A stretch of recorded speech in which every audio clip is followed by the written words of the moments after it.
Hey, my name is Jaquetta Dantzler, and in this video, I'm going to discuss section 4 of my book, Find and Fulfill Purpose.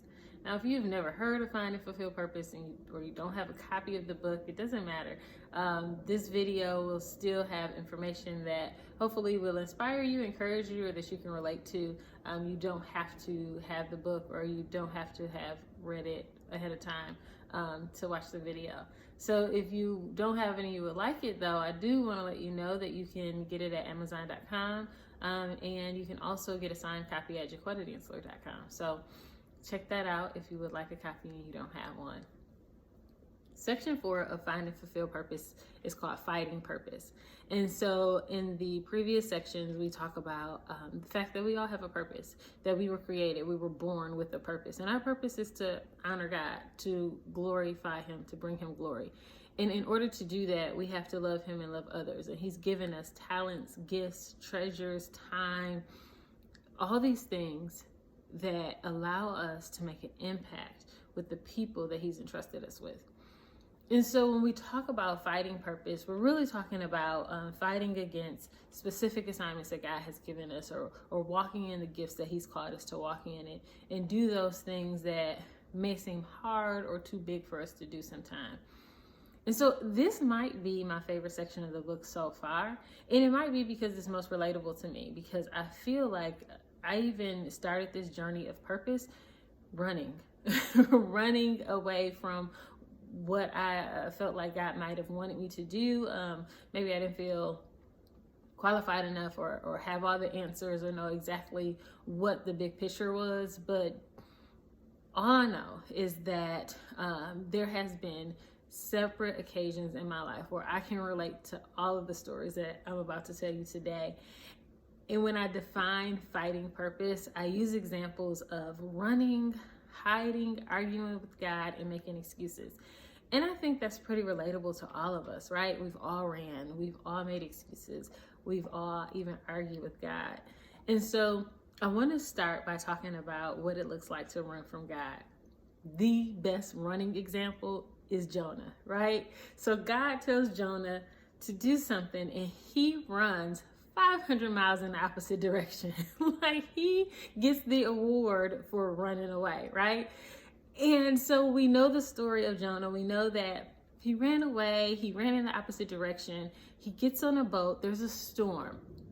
And so throughout the storm, Jonah knows, right? He knows that this storm is caused by him. So he tells the others on the ship, hey, it's me. I'm the reason that this storm is here. Just throw me overboard, save yourselves. And so I'm not really sure their exact response, but they did throw him overboard, right? They got him off that boat so that things could go back to normal for them. But things at that point were nothing that resembled normal for Jonah, because the next thing that happens to him is he's swallowed by a big fish. So we heard this story, right? And Jonah and the whale. Some people describe the fish as a whale. Whatever. Big fish, whale. He's in there for 3 days. Y'all, what is it like to be in the belly of a fish for 3 days? I'm assuming it's like soggy in there, it's hot, it's stink in there. Like, Jonah had to be miserable. What do you eat? What do you do, right? So for these 3 days, he's praying and he's crying, and on the third day, he reluctantly says, all right, whatever, I'll do it, right? So it took him 3 days of trying to convince God otherwise, of praying and crying and all these things, except for saying, I'll do what you want me to do. So not only did he run 500 miles in the opposite direction, but then he sat in the fish belly for 3 days. And so the word tells us so eloquently that once he decided, okay, look, I'll do what you want me to do, God, that the fish vomited him up. Like, ew. So the fish vomited him up. So now here he is. Here's Jonah, right? And he is pouting, I'm assuming, because it describes him as just being so disturbed by what he has to do. So he's pouting, he's not happy, and he reeks of fish guts, right? All because he went in the opposite direction and had this huge detour. And so I think about that and I laugh because It doesn't sound pleasant, and it sounds kind of imaginative to be in a fish belly, but we have times like that, right? Where we are figuratively in a fish belly, where we do feel isolated, nowhere really to go. It's uncomfortable, it's soggy, it's there's nothing to do, there's no one to talk to, maybe we don't want to eat, it might stink in there, like I don't know, like there's these situations and that we could be in that are just completely isolated, and it's not a punishment, it's an opportunity to sit still and to listen, so that whatever we're running from, we can hear more clearly what the real next step is. So after 3 days, Jonah goes and he's finally ready to do what God wants him to do. And I'm thinking that, and if you read the story of Jonah, it's still a great story because his attitude did not magically change. He was still fussing and pouting the entire way, the entire journey, even to the point where he did what he was supposed to do reluctantly and then just had a hissy fit and said he'd just rather be dead. But I want to tell you another story about running away. I tell this story in my book. When I was 6 years old, I ran away from home. But before you get worried about this 6-year-old girl who's out in the world all alone, let me just tell you that I only made it to the garage, okay? And the garage was attached. So I don't know if technically I could say I ran away from home. Like, did I actually run away from home? Because I was still home. But I packed my bag. Listen, stormed out the house. I was done with whatever 6-year-olds are done about. I was done. Packed my bag and I left. So it didn't take them long to find me, right? And I remember not getting in trouble. Like, I remember vaguely, conversations about, leaving and no one knowing where I'm going. But no one seemed like super upset. But as I'm packing the bag, the goal was to make them upset, right? Like, they're going to pay for making me mad. Like, I'm going to leave, right? But I remember them not being upset and almost a little entertained, like trying to hold back their laughter, like trying to mask it. And so as an adult, I understand how silly I looked, right? I'm so mad that I'm going to leave, and I leave to the garage. But I imagine that's how silly we look to God when we're like trying to run away from him, because where can we go outside of his presence? Like, where can we effectively run away from God? Like, how can we really be outside of his care? How that is not possible, right? So I think about how silly, like the way we laugh at Jonah, like he really was gonna run away from God. Like, you see where they got you? You tried to go 500 miles in the opposite direction, you end up smelling like fish. Like, that was a good idea. But we do the same thing. And we run away and we storm off and we have an attitude about whatever we have an attitude about and throw our hands up and we're just done with it and we run away. But where are we really running away to? Like, where can we go outside of God's care? And me personally, when I have those moments, whether I'm literally running, which, who am I kidding? I don't run. Like, walking really fast, or figuratively running away. As soon as we stop, like Jonah did in those 3 days, and we sit and we think about it, and we see that God is still right there with his arms open wide, like he doesn't leave us and we can't leave him. And so I think that's such a great picture for us to know that no matter where we go, we're never outside of his presence. In Psalm 139:7, it asks that question, like, where can you go outside of God's presence? Nowhere. And so that's comforting, right? That we can never be outside of his presence. And so we all run in one form or another. But another thing that we all do is we make excuses. And we know that progress and excuses cannot coexist. We can just completely make a decision to push through and move forward and be productive, or we can make excuses. But unfortunately, we can't do both. If I was keeping score for like the last couple of weeks, I would be racking up the points for making excuses because I've had like a bad case of the I don't feel like it, so I try to limit the excuses, but sometimes it's just a defense mechanism. Like, not only for times when I don't feel like doing something, or maybe when I'm afraid to do something, I'll make an excuse for it. In the book, I use Moses as our example for excuses. I love Moses and I love his story. And I love how initially when God told him that he was going to lead the Israelites, he had a couple excuses of why that wasn't a good idea, like why he wasn't going to be able to do it. And so some of the things that Moses was asking God, like, well, who should I say sent me? And what if they don't believe me? And what if they don't listen to me? And God's response is always like these one-liners. Tell them I sent you. Or don't worry about it if they don't believe you. Don't worry about it if they don't listen to you. Like, first of all, that is something that I had to learn as well. Like, who's going to listen to little old me or listen to what I have to say? But if God gave you a message or a word, that is all that you are responsible for. What happens after you do what you were called to do, how people receive it, how they respond, that's not your business. That's not required of you. So all we have to do is worry about what God is giving us to do. We don't have to worry about what anybody does with it, right? So that's what God tells Moses, like, don't worry about that. I'll take care of that. You just do what I'm telling you to do. And then Moses tells God, he's like, but I have a speech impediment. Like, I have a disability. And God says, I made your mouth. Like, dude, I know that. I know everything about you. Like, I knew that before I came to you.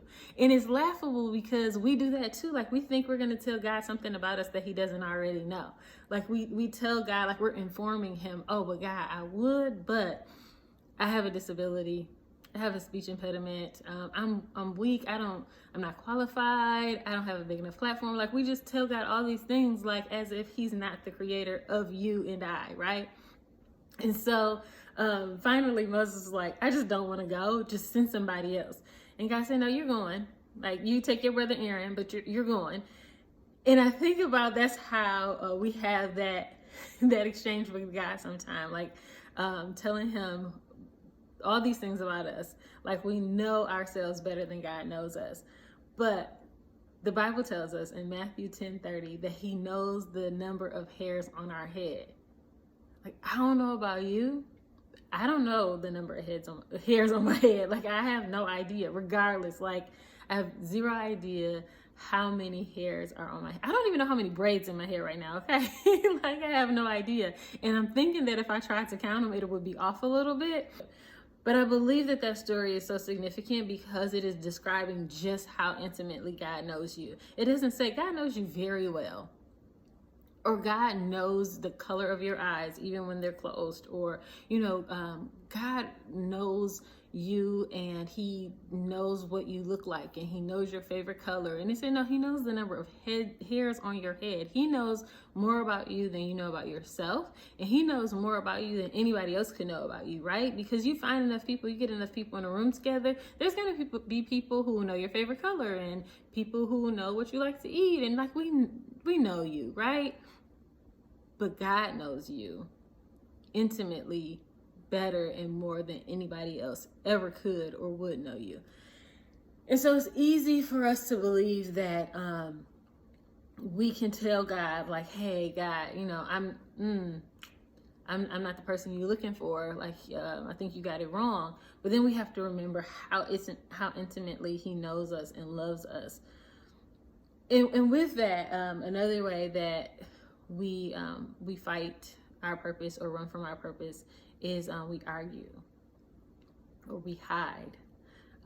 So I use Gideon as an example to tell this story because Gideon was hiding. So I'll give you some context to the story. The Midianites were bullies. They were like the ultimate schoolyard bullies, right? They used to come and take the lunch of the Israelites. So during harvest time, they would come and take the Israelites' food. And most of them would hide in caves. Gideon was one of those who was hiding in a cave. And Gideon had a really good hiding spot. So he was working while he was hiding. I personally feel like hide and seek is like one of the most anxiety-ridden games. It doesn't matter how good my hiding spot is, I'm always looking over my shoulder. Like, the only thing that I'm doing while I'm hiding is looking around to make sure I don't get caught. I remember one time we were playing hide and seek with the kids, and Drew, my daughter, is a peanut, right? She's really small, quite acrobatic, and she hides in this little spot in our laundry closet above the dryer. But Drew is so comfortable in her hiding spot that she falls asleep. So her falling asleep really made it impossible to find her, because after we gave up completely and just called for her, she didn't even hear us because she was asleep. And so I love that story because I love how comfortable she was, how confident she was in her hiding spot, right? And Derek and I were laughing about this recently. And so then my husband shows me this picture that he found of Drew, another game of hide and seek. And this time she was hiding under the loft in her room, again, asleep. This girl finds the dopest hiding spots and has the most confidence in herself that she falls asleep playing hide and seek. Like, that's a thing for her. And I feel like that was a thing for Gideon. Like, he was so comfortable in his hiding spot that he was unbothered. He was not worried about anybody finding him. So imagine his surprise when the angel of God showed up, because he wasn't expecting to see anyone. But when he saw him, he was like, oh, good. So since you're here, why don't you do something about what's going on? And God said, I am doing something. I'm sending you. And Gideon, I'm the smallest and weakest of the smallest and weakest crew. Like, I'm not the guy you're looking for. When I said you should do something, I meant like you do something or send somebody else, but not me. So Gideon was hiding, right? He was hiding, and then he argued. And then he completely rejected the notion of him being the person that was supposed to do something about this situation, because there was no way he could possibly stand up, being that he was the smallest. And then he was the smallest of his crew, and his crew was the smallest. So he just doesn't measure up, right? But here's the thing. When we are small and when we feel small, that's a perfect opportunity to be reminded of how big God is, and how it's not about what we can do on our own, or if we're big enough or strong enough to do anything. It's about what happens when we allow God to work through us. So with Gideon saying, hey, why don't you do something? I think that's like super relatable, because if we're honest, like at some point we've all felt like somebody should do something about this, whatever this is. It could be a big deal or a small deal, but it's just somebody needs to do something about this. Somebody should take care of this. Discounting completely that you could be that somebody. So the scripture, Psalms 37:4, tells us that God will give you the desires of your heart. And this is oftentimes interpreted as God will give you what your heart desires. But that makes God sound like a genie, doesn't it? Your wish is my command. But if you read it, it's really saying that when you spend time with God, you meditate on his word, he will give you the desires of your heart. Meaning he will reveal the desires of your heart to you.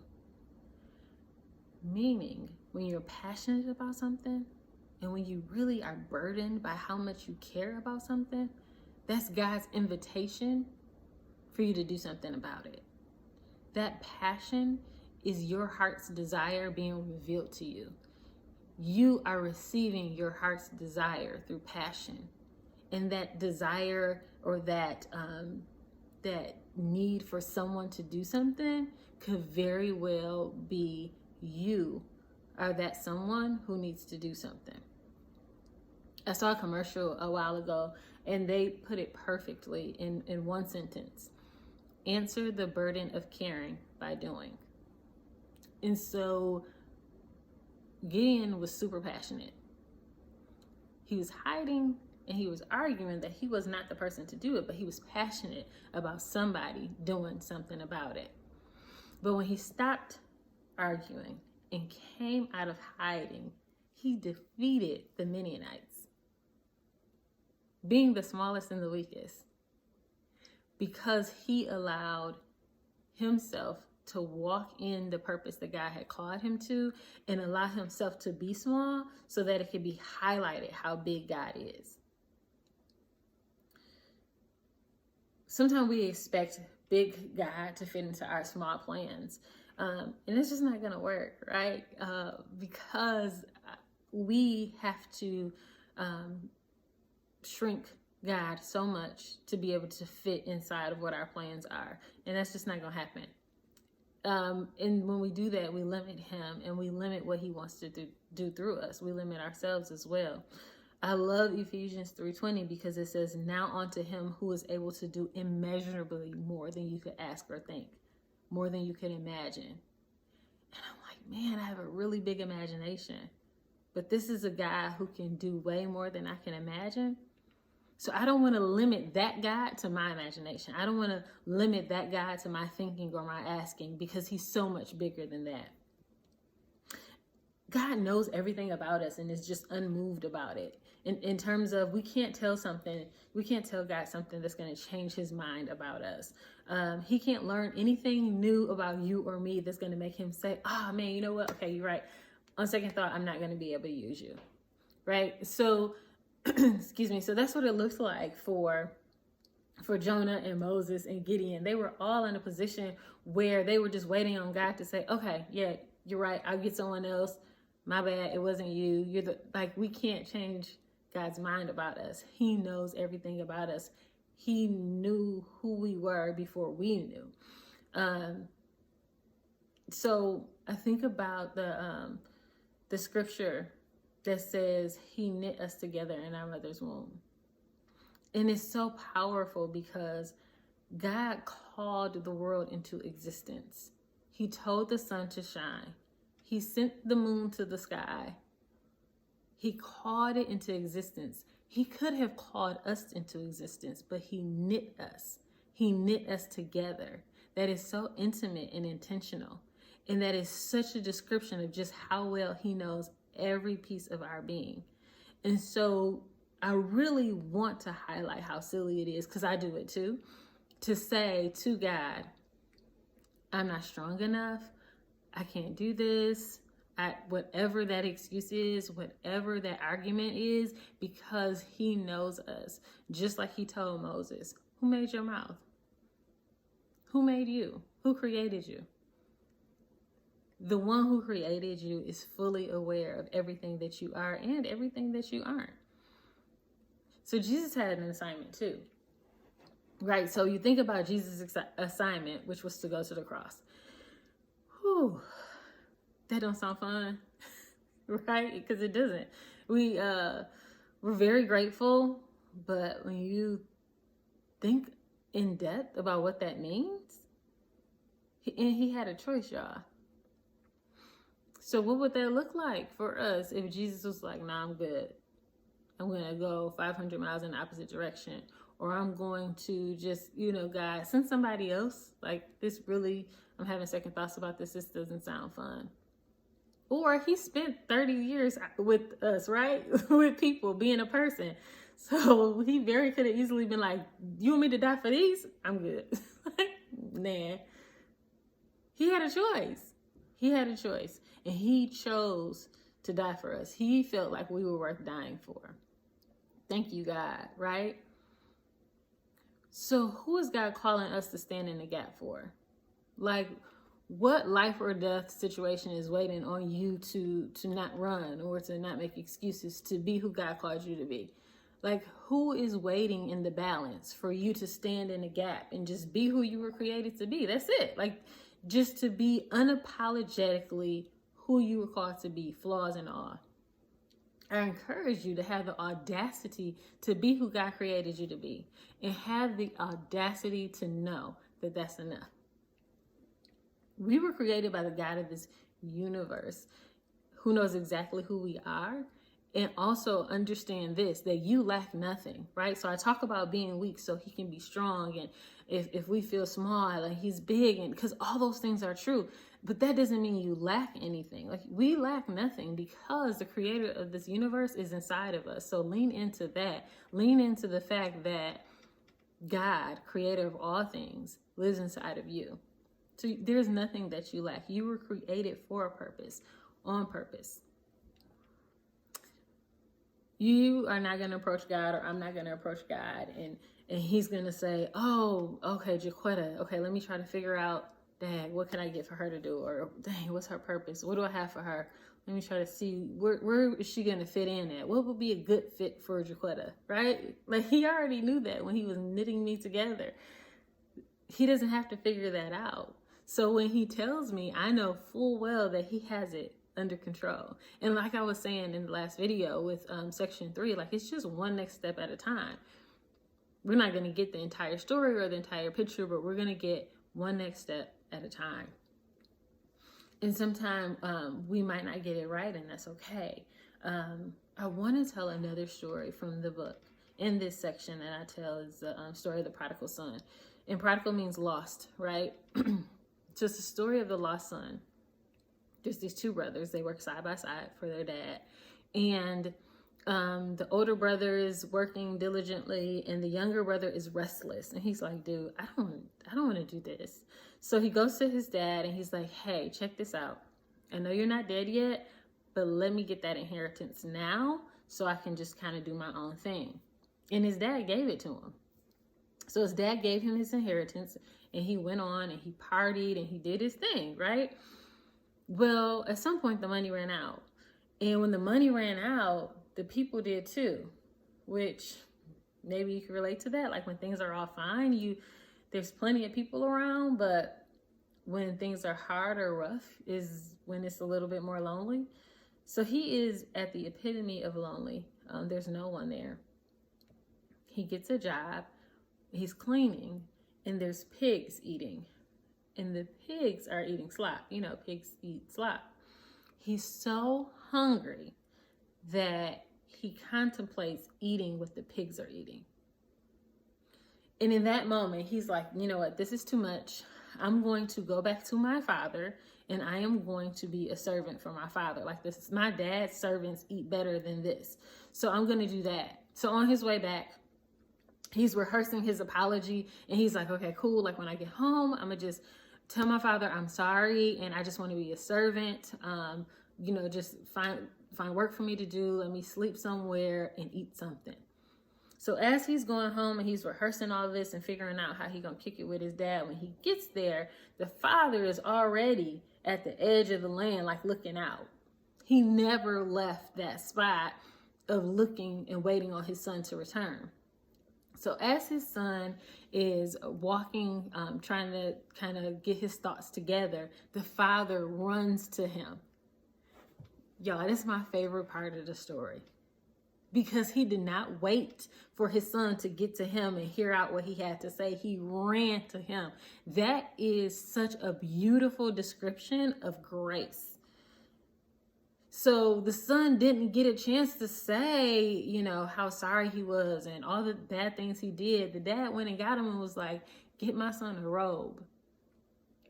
What that robe did immediately was restored identity. Like, he walking home to be a servant. And his dad said, no, you're my son.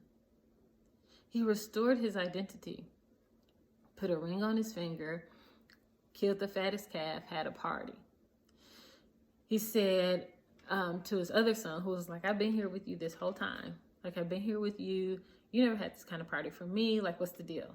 And the father said, hey, because you've been here with me the whole time, you've been in my presence and you've received that grace and you've received the blessing of my presence. But my son, who was once lost, is now found. And that was worth celebrating. And so I like that story. I love that story. And the reason I tell that story in this section is because I talk about running. I talk about arguing. I talk about fighting. I talk about all these things that we do that are contradictive to walking in purpose, right? That God's only purpose for us is to give him glory. And then we do all these things to not do it. And so I don't want to tell those stories and to give those examples as a form of shame or as a form of condemning anyone, right? The thing is, regardless of how far you've gone or what you've done, like, first of all, like we said in the beginning, you're never outside of his presence. And second of all, he could like literally care less. He just wants you to be with him, right? So sometimes we stay gone longer because we're so ashamed of the fact that we were gone. And we try to get it I've heard so many people, and you have probably before too, like, yes, I want to walk in purpose. I want to serve God, but I just got to get it together first. But that's kind of like silly. Like, that's like saying, you know what, I have this toothache. My tooth is really bothering me. But you know what, I'm going to get it fixed, and I'm going to get it to stop hurting before I go to the dentist. It's equally silly to think that we have to get anything together before we walk in the purpose that God has given us. God is always there. He is always loving, and he is always with his arms open wide for us. And we don't have to get back in his good graces because we never left. Like, his presence is everywhere. So I just want to make it crystal clear, like, there's so many reasons that we do all those things to fight the purpose that God has given us. And all those things are so relatable. Like, every single example that I've given, I've lived. So it's relatable to run and hide and argue and all those things, right? Make excuses. And it's also relatable specifically for me, the lost son, to just be in a position where it's like, okay, I'm not doing what God wants me to do.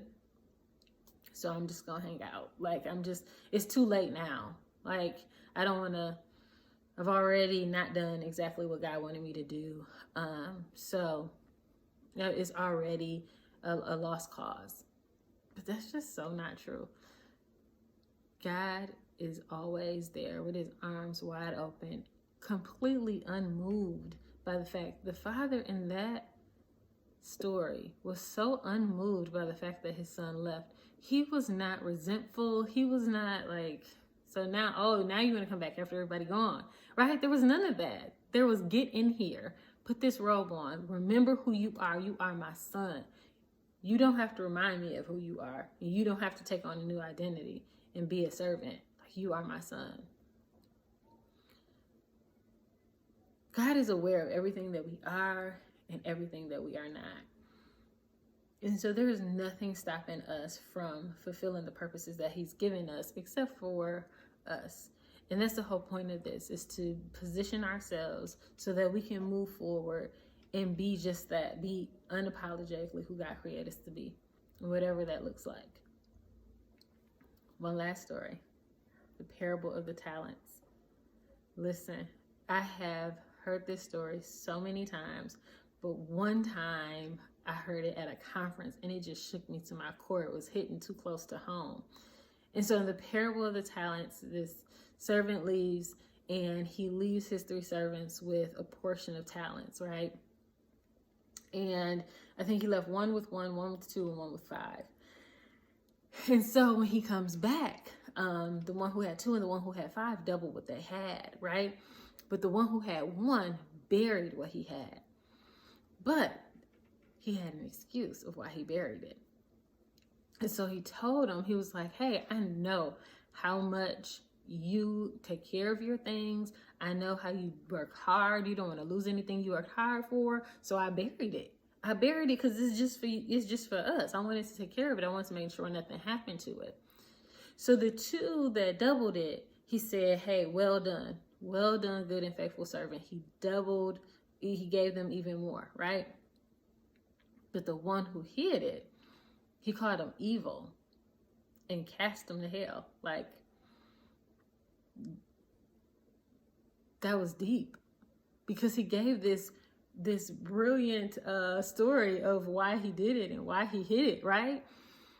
But the master wasn't buying it. He's like, no, you hid what I gave you to share.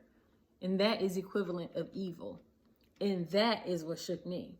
Because sometimes I make excuses and I make something about me that's not about me. So if I'm consistently telling God what I can and can't do in areas that I'm weak or where I'm missing the mark, or I know for a fact that God gave me these gifts, and I know for a fact that God entrusted me with certain people, and I know these things, right? But I still hide it.